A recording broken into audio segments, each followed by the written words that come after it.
Welcome to the Greyroom. I'm Buddah Abusah. Everybody knows me as, of course, just Buddah, aka Young Buddah, modern day hippie. You know what I'm saying?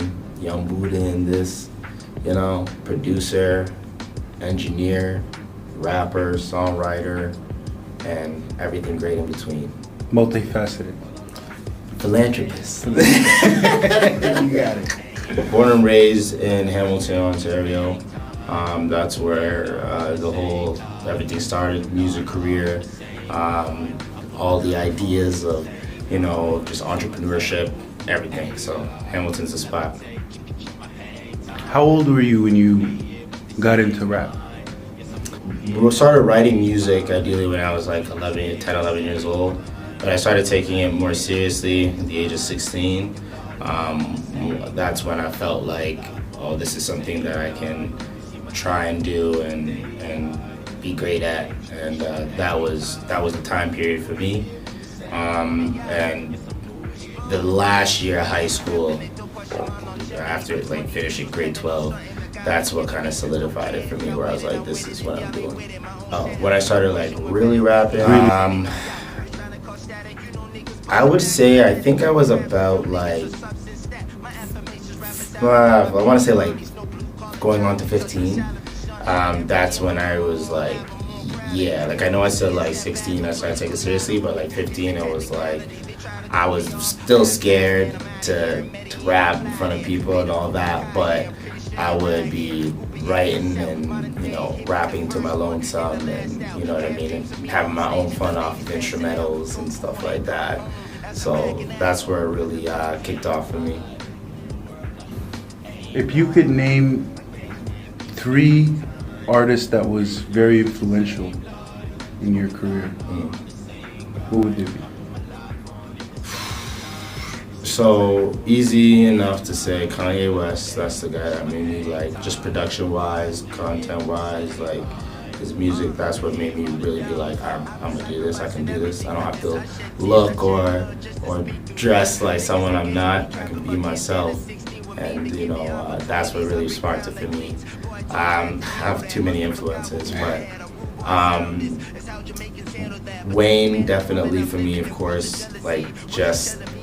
It's Wayne. He had his era. Right. Yeah. You know what I mean? He ran the game for 10 years. Yeah. It's Wayne, Consistently. Yeah, the way he, even till this day, the way he drops his music, the way he drops his bar for bar, and he doesn't even recycle his stuff, is just absolutely incredible. So Wayne definitely there for me. And there's no specific order, of course. And then for me, Tupac. Tupac, for me, was the poetry. I know a lot of people have their back and forth Biggie Pac, but Pac's discography, for me, that's what really shined the most, especially with the old school era, what he had to speak on, and just the emotion behind it. And that's kind of what that Kendrick Lamar feeling, that Kendrick Lamar kind of feel is it's that same kind of vibe, it's that emotion. And that's something that I really wanted to portray in my music, was to make sure I had that emotion. And that's why I mess with Wayne, Kanye, Pac, because they all have such deep emotion in their music, you can feel it. So I can say those 3 for sure. We call it goosebumps music, right? Yeah, man, that's certain lyrics and certain music you get goosebumps. That shit's serious. It's nerve-wracking for other artists, you know what I mean? Yeah. They don't, that's what I like. I like that. I like coming into the game and being oh crap, Buddah, that boy fire, So Buddah, what brought that name about? So Buddah, a lot of people, I love explaining this story. A lot of people assume that Buddah Abusah the typical stoner kind of name, and it's yeah, sure to them. When you don't want to explain something to somebody, when something's too deep, and you're just if that's the first thing you're thinking of, then sure, run with that. That's easy to run with, but for me was it's all about the transition within your life.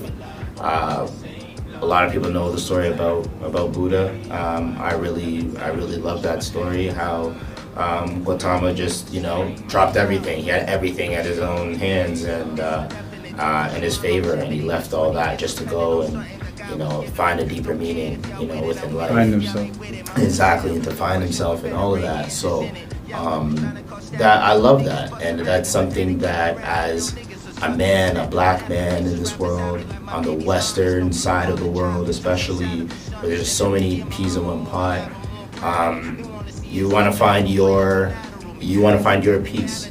And that's one story that really resonated with me. And I was thinking about it here and there. I was like, I don't know how people would feel, if I call myself Buddha. It's dope. I like it, man. People could like. I remember one time I had this one lady. She wanted to manage me, and I was like, we'll see. So she came through. She was listening to the music and all that jazz, and then she asked me, she's like, why Buddha? So I explained it to her. She's like, yo, but like, if you're not like religious like that, so like people are gonna be offended by it. You need to change your name. I was like, I don't need to change it. Yeah, damn thing. Like, I don't need to change nothing for you. I don't even know who you are like that. Like, we ain't friends. Is Buddhism considered religion? Because I think it's more of a spirituality, right? That's what they speak it as a religion, but like it's so spiritual. People take it as like, you know what I mean? Like, I'm not sitting here just because like people call me Buddha, I'm gonna be like, yes, I'm Buddhist to the T. Like, I'm not like that, but I follow some of his traits. You know what I'm saying? My parents they're Christian. My dad is Rasta. My mama is Christian. So like, I've seen other religions per se. You know what I mean? But like, I just have my own belief in my own God. Yeah, it resonated with you, yeah. Exactly, right? So that's what it is, and that's what Buddah Abusah is all about. It's that transition within your life. It's the growth within your life. It's the idea of receiving in abundance and giving back in abundance, being open-minded to good and the bad, and being able to find the greatness in it all. Like, it's hard, of course, but that's something that I look proudly as a man. So tell us about Hippie Gang.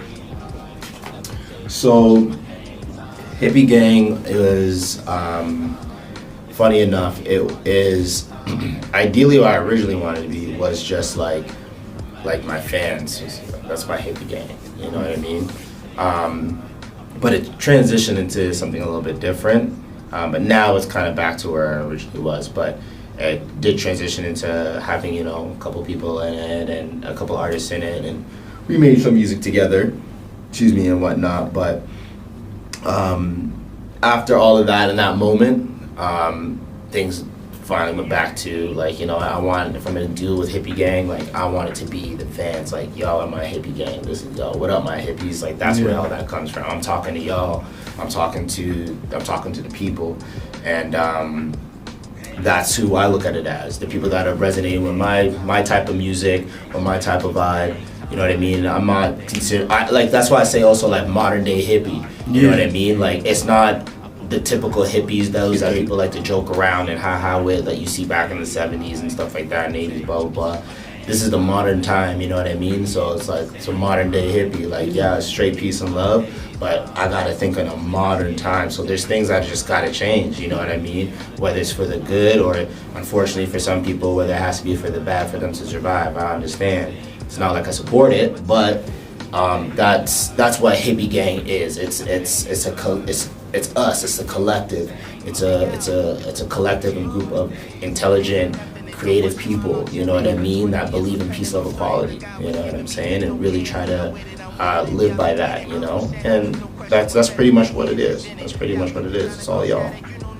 I feel whack that I didn't think of it. Like, it's such a dope name. Like, the whole Hippie Gang movement, it's pretty cool, man. I've been a fan. Thank you, brother. Thank you. Appreciate that. It all ties in just to, like, you know what I mean? Like, that whole transition from who I was to who I'm becoming. You know what I'm saying? And I was like, how do I get the right name that can be easy for people to remember? I used to go by my name, EJ Grant, but like I just didn't really enjoy people just knowing my name, that I had no idea who, when I'm out performing or whatever. Like, it was just a little bit awkward for me. Like people are literally yelling my name down the street and I can't figure out who because I don't know that voice, and it's just like I don't like that. I'd rather someone just do that and say my alias or say my stage name. Then I would be like, okay, well then that just means that like you really know who I am. Yeah. Like, you know what I'm saying? It just gives me that feeling. So I just wanted to separate it. So when I separated that, I was like, gotta get the fans on. Okay, gotta get a whole idea, gotta get a whole image. And this is the one image that I've always been. So it works.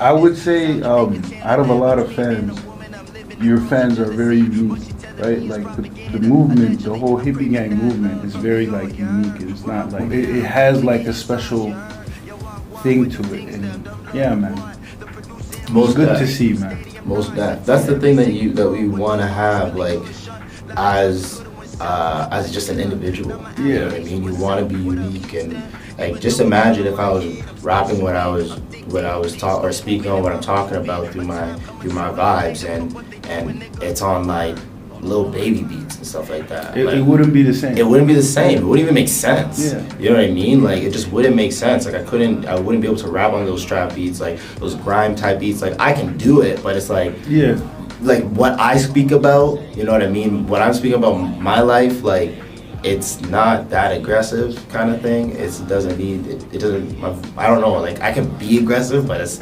just not that energy. Yeah, it's just not that energy. Yeah, man, I feel you, bro. Like, I would stay in my own lane. Like, we're all about peace, love, and positivity. Exactly. Here at the Greyroom, so I don't mind the bop. I don't mind the bop here and there, but like, I would stay in my lane when I'm making vibe music, and wherever the Buddah vibes guy be, you know what I mean. The creatives will tell me what to do, and it will come out as the vessel. But like, other than that, like, I just know like that just wouldn't make sense. Yeah, I feel you, bro. That's real. Yeah. So, what can we expect from Buddah Abusah in the coming years, or we'll say 2023? Well, I've just been really focused on just releasing music month to month. I really want to just do that. But a big thing that really has transitioned for me, is the audio engineering. So I plan on just being on a lot of people's work, mixing, mastering the work, just being a part of the whole sonic music realm, you know what I mean? And just really being a part of the creativity and just helping create as best as I can. But musically, on the Buddah side, most definitely, like, album gonna be coming out. I'm gonna drop the album for the fans, right? Like for the hippie fans, you know what I'm saying? For the whole hippie gang. So I'm gonna drop the album. I'm gonna drop I got another EP with the homie Cool Face, Sake and Weed. So that's gonna be dropping. That's such a dope name, man. Sake and Weed. That's what we was on. That's what we was on. Cool, I'm telling you, with that whole moment with hippie gang, like me and Cools were on. Literally, we just smoking our weed and we just drinking sake, bringing sake everywhere. Everybody knew it for that shit. But I introduced that heavy to him. He had it before, I'm pretty sure. I introduced it to him and the other homie F-Lo.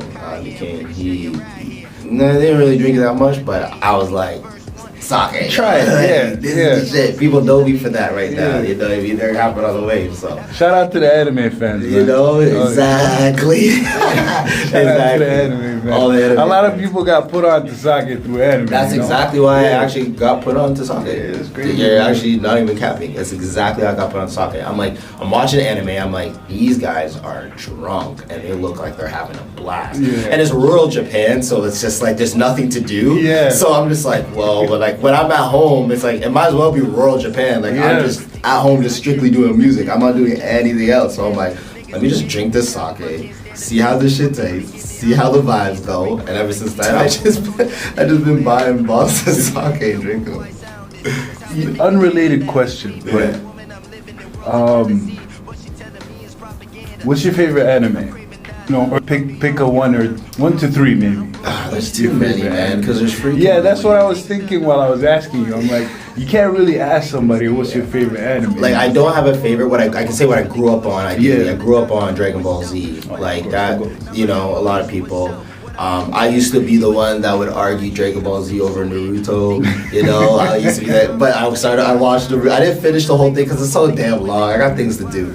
But I watched Naruto and I was like, this is a phenomenal story. So like, I was like, the story beats Dragon Ball. So, you know, Dragon Ball Z. You know, GT we're not talking about. No.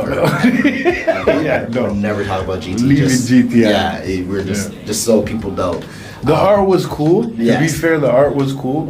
It's just the storyline was trash. Yeah, I wasn't really happy that Goku was literally dumber than a monkey. Yeah, that's crazy. Like, I was like, that's exactly what was vexing me. Fun. But that was vexing me. I'm like, bro, at Super, I'm like, everybody grown. You think that Goku's brain would grow a little bit, but it did not. He was still just as dumb or dumber. Same foolishness. Yeah, so unaware. I was like, that vexed me. But like other ones that I love, like there's Death Note was so sick. I love that. That was really dope. Hero Academia is another great one. Like there's so many, you know. One Punch Man. Like there's just too many. There's too many, dude. There's too many. There's was it Berserker? Yeah, Berserk is crazy. That's for the OGs, man. Man, is there like that are just crazy. Even the old school one. I love a lot of like Ghibli ones. Like I watch Ghibli Studios. Those are like animes for like kids animes for like my daughters. And the Ghibli Studios made a whole bunch of different types of like movies. These are back in like the 80s.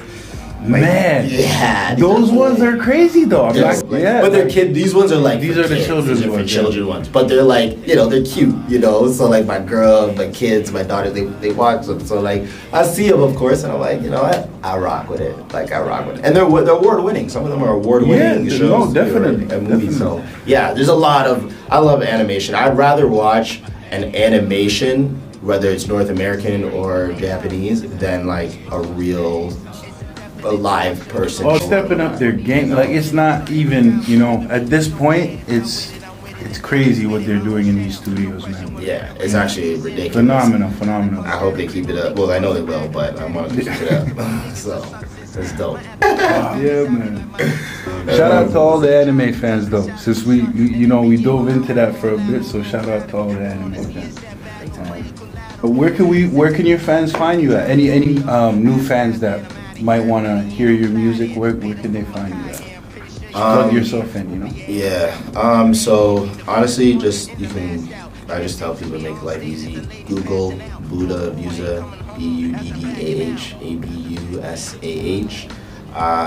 You'll find honestly all my links. You know what I mean? I don't like to make it difficult for people. Follow me on YouTube. I get it. You know what I mean? But I'm proud enough and grateful enough to say that you can Google me. So just Google the name, and if you want to follow me on anything, you can follow me on anything. I'm always open and willing to respond to people. If you got music and you want to share it, absolutely. If you need a mix and master, get your money up and I'll do it for you. You know what I'm saying? If you just want to just see what content I have, just music videos or whatever it may be, it's all there, you know what I'm saying? Like, so honestly, just Google me. I ain't trying to stress you. Like, fuck with me. If you fuck with me, don't fast forward. Your last video. Let's talk about your last video. It's pretty interesting. The gold car, the aesthetics of it and everything was super cool. Yeah. I enjoyed it. Yes. What inspired it? So, that idea really stemmed from Cool Face, so shout out to Cools. Again, that's part of the Stock Gang Weed idea that we have, project that we have, and we wanted to do a music video. So as I'm doing the editing on the music side, Cools was able to go ahead and handle the visual side of things. So. Which was excellent. Yeah, he did a great job, man. Yeah, so he found the videographer, got the treatment together. I even still talk to the videographer until this day. And the theme too. Yeah, he came with the theme. Yeah, the theme was fire. He did the whole paid in full. Yeah, he did the super whole thing. Crazy. He's a movie guy, so that's why I just absolutely entrusted him with the visuals of it. I told him from the very beginning, I was like, do what you got to do. I'm gonna be right behind you with my hand on your shoulder, following your lead. Yeah. Just like how you're gonna do the same thing with me for the sonics of the album. But he got everything all set up and he sent it to that videographer and whatnot. So while he did that, I got the music set up, and then we eventually found a date, got everything together. And yeah, I think he did a phenomenal job. I honestly always give credit to him. I don't really say I did anything that much. Like, it was him. He had it all ready to go, and we just literally paid that. So we got it done. That's it. Great job, though. Honestly. Great Shout out to the visual videographer Zed, because like he did a phenomenal job on the edit. We honestly held that video for a moment because COVID and shit. So like we were like, shoot, like, and I told Cools, I was like, yo man, I don't want to just drop it and just like it just gets overlooked. Yeah. And like he didn't understand what I meant at first. He was like, what do you mean? It's on YouTube. I'm like, it's not that simple, man. That's not what I mean, nigga. Like, you know, there's a lot of marketing that goes into exactly. it. You know? Yeah. And when I put out stuff, I let it run organically for as long as I can, to the point where people may end up feel like they may forget about it, and I just splash a little bit of money on it, and then it's just back in their face. Yeah. You know, so I'm still like promoting it and all that. Like, I'm just to let the organics grow, and people are still picking it up a little bit here and there. Man. Eventually, when you put the money behind it, then that's how you're gonna get your 10K, 20K, 30K, 50K, 100K. Yeah. It's all the amount of money that you put behind it. So in the work too, like even just having to share it in the right way, you know, create the right ads for it and everything, that goes a long way. I always want to see like what happens when I do it organically, and then what happens when you put the money behind it. Paid promotion. Exactly. Yeah. So like I can at least see my progress. So it's like if I'm just doing it on my lonesome and I just post whatever, and I'm just like, oh man, I'm getting 100 likes on it now, but let's say in 6 months it's like, oh shit, I went to 10,000 likes on it. Like that's just me organically doing that. And you could tell, you could see that. It's not just being pushed on people's faces. It's like people are actually genuine. Exactly. Yeah, it's very genuine. And that's what I would rather obviously do.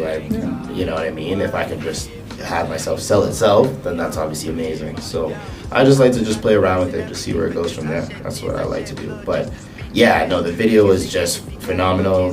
Zed, shout out Luke, he killed it.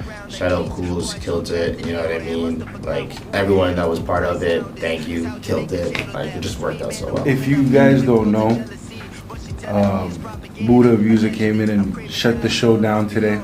You know, performed one of his songs, Indefinite. Shut the house down. Truly phenomenal performance. Where did that song come from? Like, what was the inspiration for that song? So I actually made that beat originally for someone else, but nothing was really like coming of it. So I really enjoyed that beat. So I was like, I can't not use the beat, or you know, I don't want to let this go. So I was just feeling at that point when I was just going through the motions and just being creative and whatnot. I was just, in a sense of just feeling like I just wanted to just get out in a weird way, but it was like telling myself like, yo, like you're gonna get out of this and get to where you want to be. You're gonna just triumph there. And when I was making the song, thinking of the song, I was just mumbling the hook and whatever. I had no idea what the hook was gonna be. But then I started writing. The first thing I said, I'm like, it's indefinite.